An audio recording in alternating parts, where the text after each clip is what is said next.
গাজীপুরের টঙ্গীতে যৌথ বাহিনীর অভিযানে ছিনতাইকারী, মাদক ব্যবসা সহ বিভিন্ন অপরাধে জড়িত অর্ধশতাধিক ব্যক্তিকে আটক করা হয়েছে। এ সময় বিভিন্ন ধরনের মাদক ও দেশীয় অস্ত্র জব্দ করা হয়। গতকাল শনিবার সন্ধ্যা 6:30 থেকে রাত 10টা পর্যন্ত চলা এই অভিযানে সেনাবাহিনী, র্যাব, বিজিবি ও গাজীপুর মেট্রোপলিটন পুলিশের বিপুল সংখ্যক সদস্য অংশ নেন। অভিযান টঙ্গীর মাজার এলাকার বস্তির বিভিন্ন ঘরে তল্লাশি চালিয়ে দেশীয় অস্ত্র, মাদক ও মাদক সেবনের কাজে ব্যবহৃত বিভিন্ন সামগ্রী উদ্ধার করা হয়।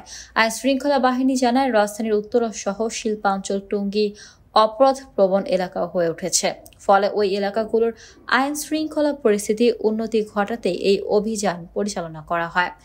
অভিযানে আটককৃতদের বিরুদ্ধে আইন অনুযায়ী পরবর্তী ব্যবস্থা গ্রহণ করা হবে।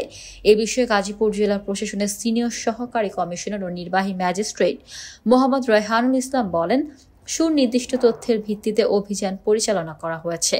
অভিযানে বেশ কিছু সন্ত্রাসী ও মাদক ব্যবসার সাথে সংশ্লিষ্ট 60 জনকে আটক করা হয়েছে।